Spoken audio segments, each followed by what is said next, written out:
So there in chat, I went ahead and I threw the Wordle so you can get right to it. You can add in some of the applications and tools that you've been using.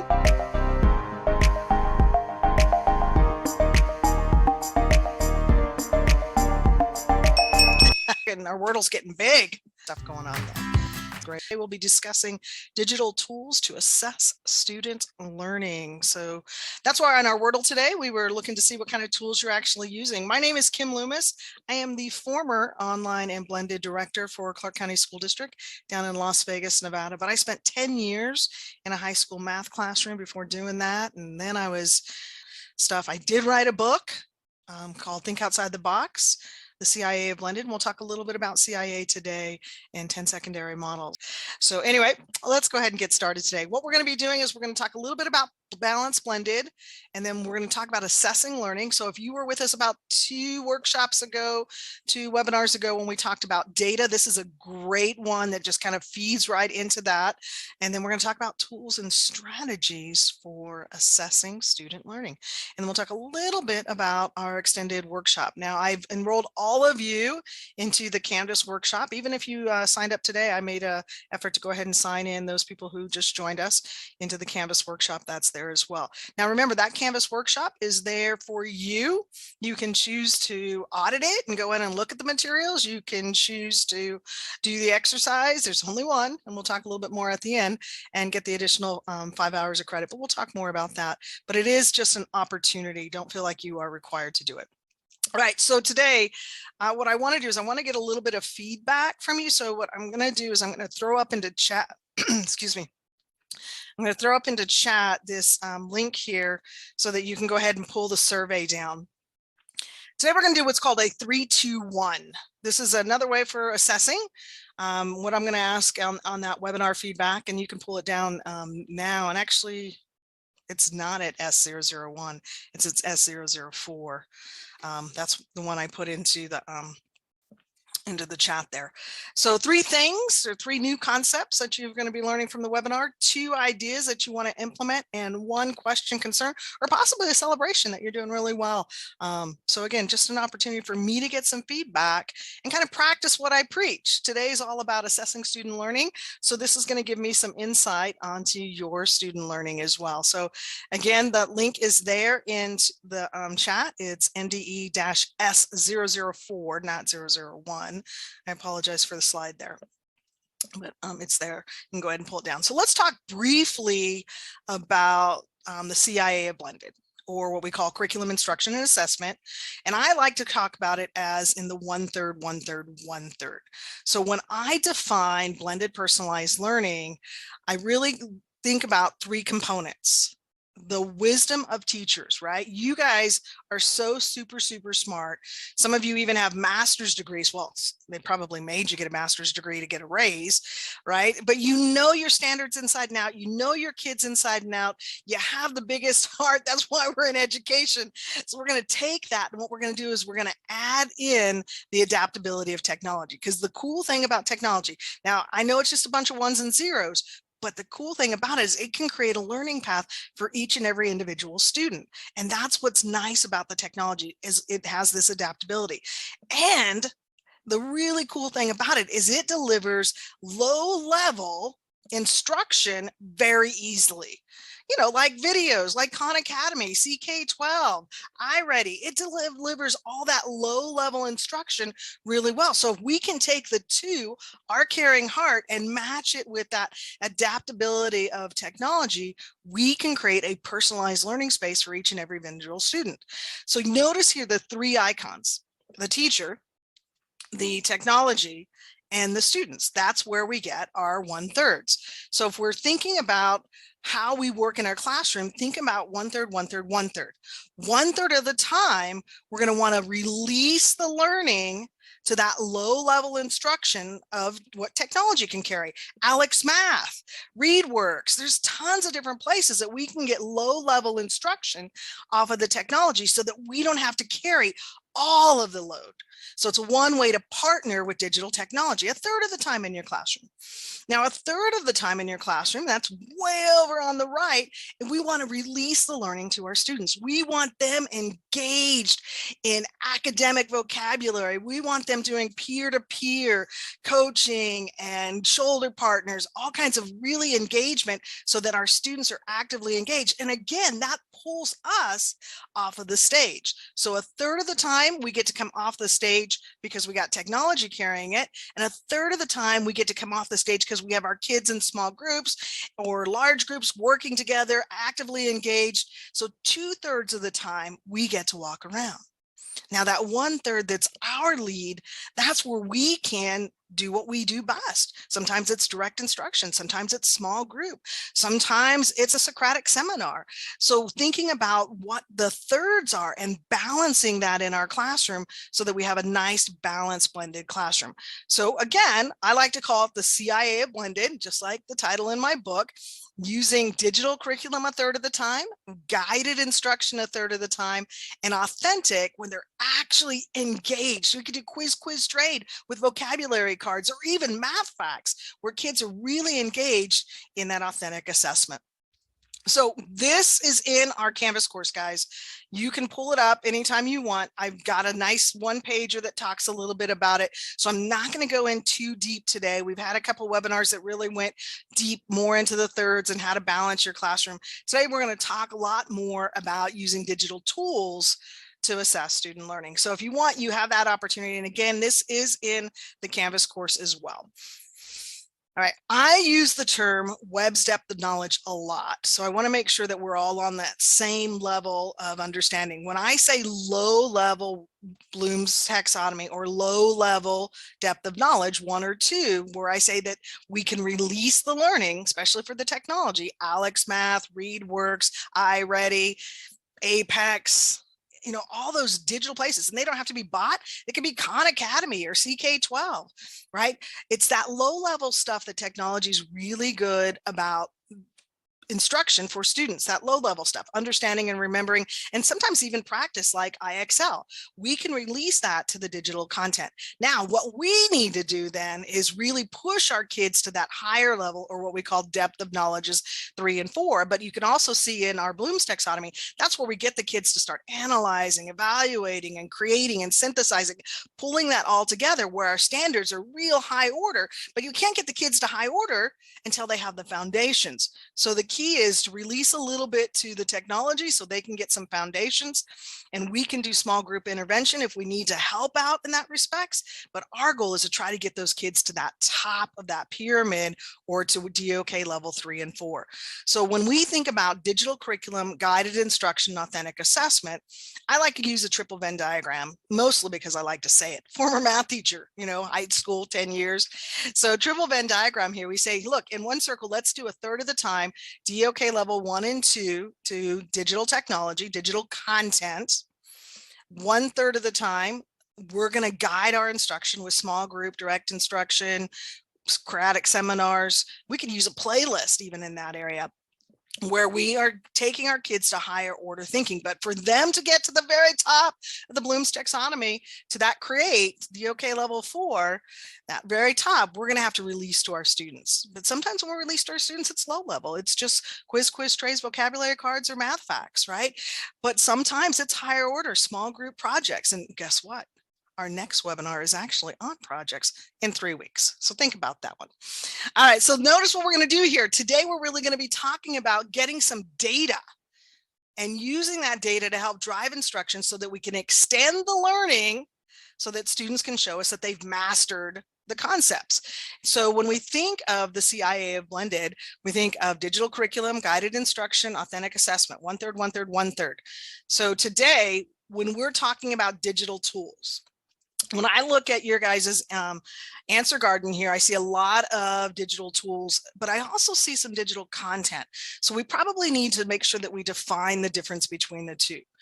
Digital content, where we're releasing a third of the time to our students to get that low level instruction, actually has content in it. It has math, science, social studies, English. It's kind of like the Freckle or the Prodigy that I see, Moby Max that I see, Smarty Ants. These are some content that was finding out on our digital tools apps Answer Garden, right? So these actually come full of content, math, science, social studies, English, right? They come full of stuff.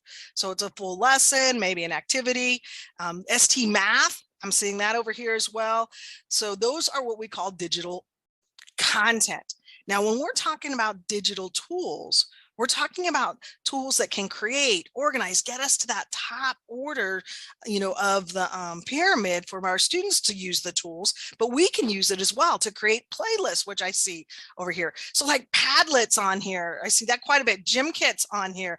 Oh, good. We got Nearpod, Paradeck, Jamboard. So we've got some as well. Canvas is considered a digital tool because really when you open up a Google slide, it's empty.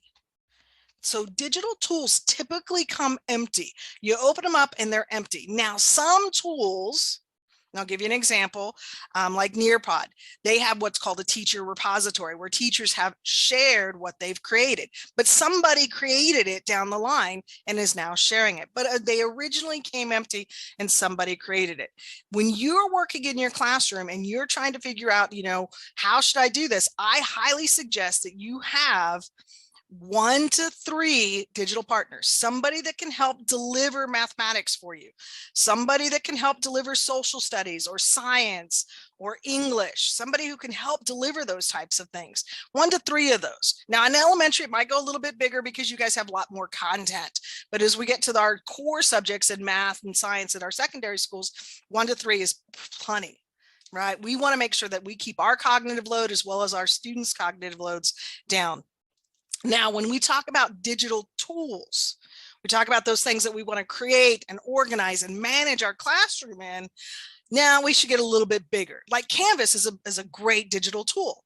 It's a great place that I can put in some assessments. I can put in discussion boards. I can put in content. So it's one place where I can manage and create and organize some learning. Now, so those tools, I would highly suggest that we keep maybe 3 to 5. Kahoots is a great digital tool, right? Some 3 to 5. But again, try to keep your cognitive load down and keep it down on your students as well. So here's a list of just going through my bookmarks on my Chromebook. You can see all of the digital content, again, full of math, science, social studies, and English. So we've got Edmentum, Apex, iCivics, Prodigy, FT Labs, IXL, Crash Course, tons of digital content. Digital tools, again, they come empty. And these are the ones that we use to help assess students. We can create a quiz in it. Or like today, I used actually Answer Garden. Is that on that one? It's not over there, but I used Answer Garden. I used a digital tool to just find out where you guys are at. Kahoot, Flipgrid, Bokies, Socratic, Classcraft, Class Dojo. There's all kinds of great digital tools out there that you can use. All right, so why do we want digital tools? Is because we want the data. Right. And the other reason that we need digital tools is it helps us craft right there in the middle of guided instruction. And I saw some of it over here in your Answer Garden, playlists, menus, choice boards, projects, right? They help us create those types of guided instruction learning environments. They give us some great data. Like I can run a Kahoot and I can get some great data. I can have the kids do a discussion on a Padlet, which I saw over in Answer Garden, and I get some good data. It gives me an idea how my students are doing. And also I can use tools to help our kids do projects. And if you like projects, again, like I said, be with us in 3 weeks. They too can use those tools to create things. So digital tools become something that we can use to help assess student learning. So I want to take a brief moment and talk about the blended classroom, because I know a lot of you have been with me before. Too many resources. Yes, amen on that. Right, look at those double agrees. Yes. Yeah, and so many tools out there. I have about 3, maybe 5 tools that I use over and over and over again. Answer Garden that you guys saw today, I use it sparingly, just sparingly. But you know what I use a lot?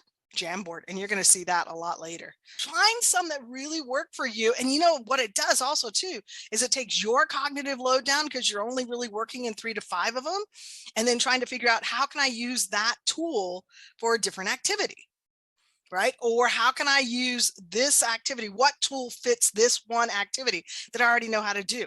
Yeah, some programs do require some payments. Good. I love it. I love what you guys are sharing there. Awesome. So let's talk about assessing student learning with digital tools. Now, there are lots of digital tools out there, as you saw, and I'm a big fan of only having about 3 to 5. Okay, I put some of my favorite up here. The top 2 tools are suites. There's lots of tools in those suites between, the Google Suite or Office. There's lots of them. And then I wouldn't use both Paradeck and Nearpod, but I would use one of those 2 because that's a great slide tool. Same thing with Kahoots and Quizlets. They do the same thing. So maybe I might only use Kahoot or Quizlet. Now, Flipgrid and Padlet, they're very similar. One's a static, poster board. One is a great dynamic video, but it's really a way to post something. Edpuzzle, I love Edpuzzle, or PlayPosit. That's a great way to use video. Love it, guys. This is a great way for me to see what kind of tools that you guys are already using. And notice these are all kind of categorized. They're tools like the bottom up. That's a video one. That's a discussion type one. That's a quizzing one. That's a slide one. And the top one there is a whole suite of tools. But if I picked either the left or the right, if I had one in each of these categories, I'm already at the top of my 5, and I would just figure out what's the best way to use them.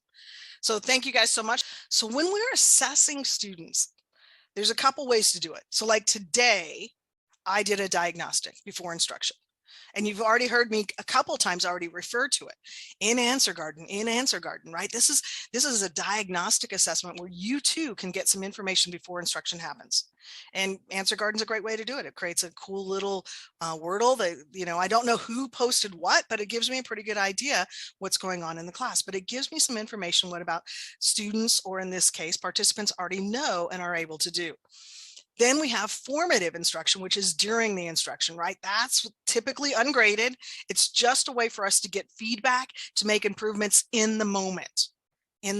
So like what I just did a moment ago, the annotated screen, that gave me some formative instruction. It's ungraded. It gave me some really opportunities to make some improvements. I know that a lot of you are using Google and not Office 360, so I probably wouldn't talk much about it. Nobody hit PlayPosit, so I probably won't talk about PlayPosit, but I noticed a couple of you using Edpuzzle. So hopefully when you guys do your breakout rooms, please share that with each other.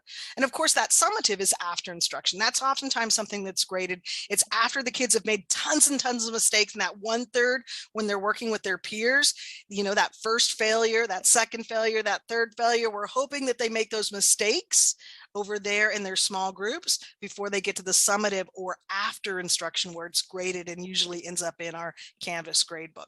So different types of instruction. So as we're thinking through what digital tools we want to use, think about how we're going to use it: diagnostic, formative, or summative. Now, the key is when you are planning, you want to align the assessment strategy. Like you've already seen me actually put 3 out because I actually gave you already the 3-2-1, the survey where you're going to tell me 3 things new that you learned, 2 things that you want to try, 1 question, concern, or celebration you might have. That's going to be a strategy that I'm using as a summative.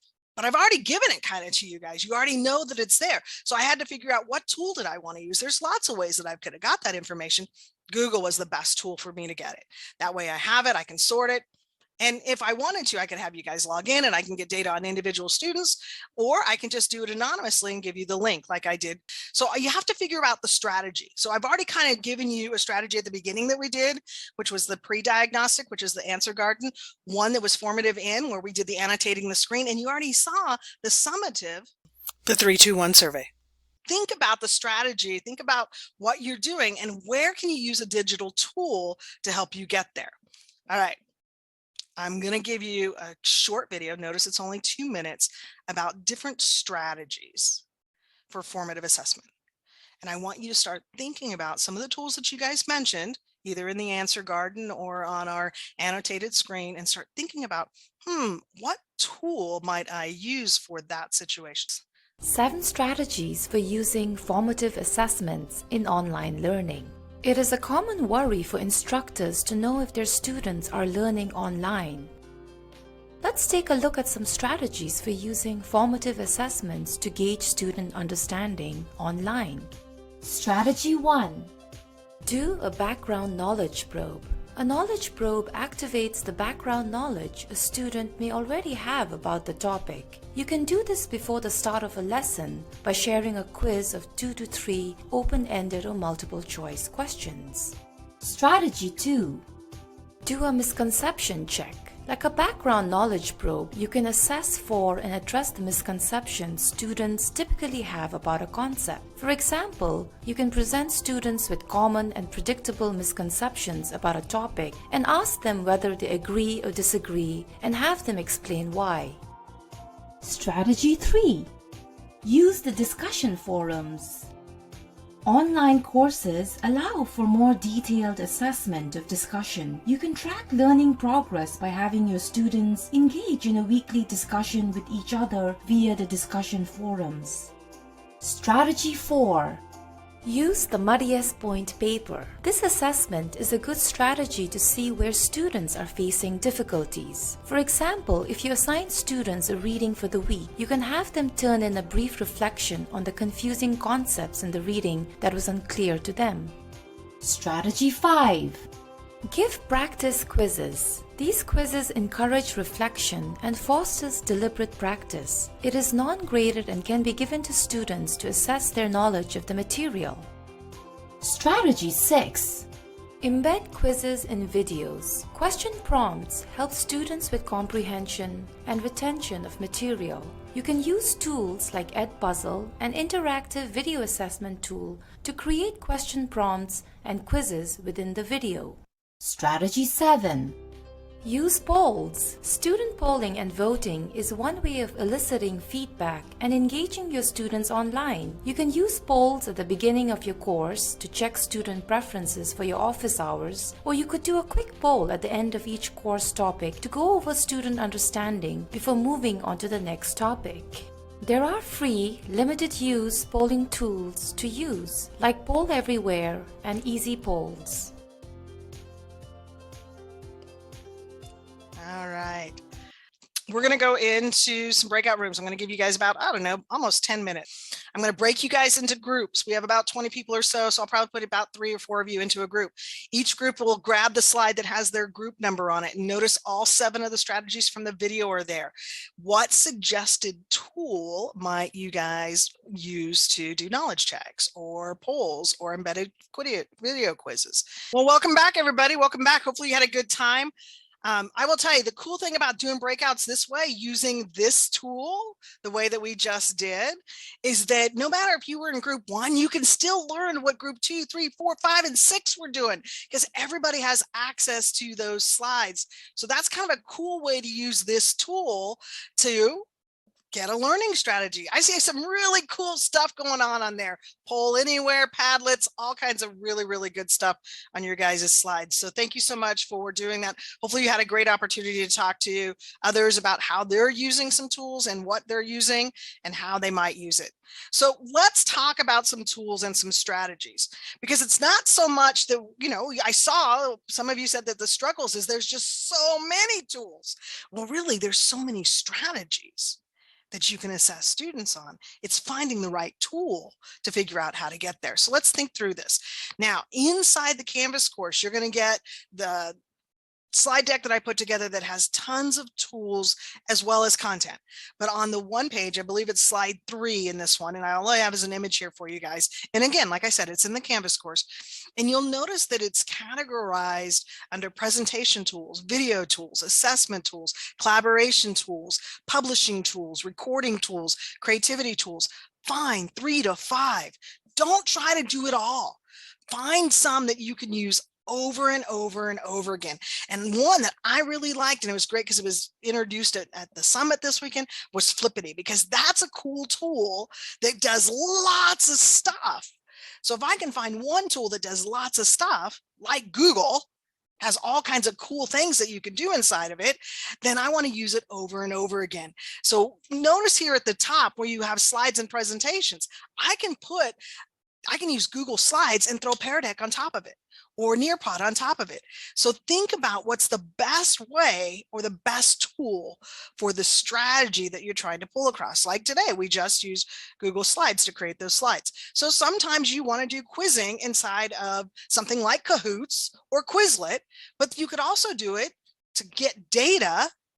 You could do it inside of Google or inside of Canvas. There's lots of different ways of getting some quizzes done, right? And the question would be is, do you want a broad view of what's going on in your class, or do you want a narrow individual view where you want to say that, look, I want to know what individual students know. Sometimes I see people who do Kahoots and they don't ask the kids to log in and they're not collecting any data. It's okay. Just figure out the tool and the strategy that you want to use. I like the opportunity for kids to be able to do multiple quizzes, to do it over and over again so that they can get the 100%. We want them to be able to fail forward, right? Just fail the first time and try again. And these are where you can say, oh, you can respond to missed questions, or you can let students see the correct answers, or maybe you don't want them to see the correct answers. That's the thing about all these tools. Digital tools have this tons of adaptability. So when you're thinking about what you're working on, like one adaptability I found is one teacher was telling me that her kids, when they were doing Kahoots, were making up silly bad names. Okay, middle school kids, right? So she made it that Kahoots can randomize names because she just wanted to have fun with the kids. She wasn't collecting any data, but she was assessing a little bit of the learning. But instead of dealing with the behavior of bad names, she let the tool assign names. It was kind of a cool way to do that. Thinking about other tools that you can use as well. And I saw GymKit and I saw Pear Deck. I didn't see Jeopardy Labs. I really do like that one. But Flippity is a nice one, right? The Flippity one is a really, really nice one. If you haven't looked at it, this is kind of an add-on to some of the Google spreadsheets and how you can set up games, and you can actually have kids create games and share them among themselves. And this is where you can do some peer evaluation. And I don't care if they're third graders or fifth graders or 12th graders, right? Let them put some games together. Let them do the Kahoots. Let them do Flashcard Factory inside of Pear Deck, right? Have them create some formative gamified assessments. So these are some great ways to do some kid created, that 1/3 we talked about, authentic assessment. Let them make the quiz, and then they could trade quizzes among each others. So this is one way of doing it. Now, next week or next webinar, we'll talk more about project-based learning. But what I really like when we use tools is that we can use lots of different tools to create and communicate and critically think. There's lots of, the 4 C's, right? So there's lots of ways to use different tools for the students to be active, creating infographics, blogs, presentations, videos, all kinds of different ways where they can use digital tools and we can assess the learning. So when you're thinking about how to use digital tools to assess student learning, there's lots of different ways of doing this. You don't even have to be the expert on these tools. You don't have to know how to create a video. The kids will figure it out. You don't have to teach them. They'll Google it, how to do it. So when we're thinking about projects, let them do it. Now, this is one of my newest favorites. And guys, when you go into the Canvas course, that article at the bottom there is a live link. So you can click on and go to the live link. This comes from Edutopia, and I absolutely love it. And I should have done it for this class because we have a rubric in this class for your classroom implementation project. And it's got a 6-point, a 3-point, an 8-point. I can't even remember. It's got all these different points. But let me tell you, this is my newest favorite thing. This is called a single point rubric. It says, this is what I want you to do. And then I give you a rating. Did you get all the way 5 stars? Did you only get a little bit 4 stars? Did you get halfway 3 stars? But I have one criteria, a single point, and then you can reflect on it. So ideally what you can do in these single point rubrics, which I love, is it can go over to that 1/3 where students are actively engaged. They can create a project that we just talked about, and then they can have a peer evaluation using a single point rubric where they can fill out the stars. They can say, oh, I think the teacher's going to give you a 3-star on this or a 2-star. You know what? And then they can reflect and say, you need to have a little more animation going on here, or I think you need to have more details about this in the book. So look it up. This is a great new thing. I absolutely love this single point rubric. And if I was to do all of these webinars and workshops again, this is where I would go, right down to a single point rubric. All right, guys, my favorite tool absolutely my favorite tool. It's my new jam is Jamboard.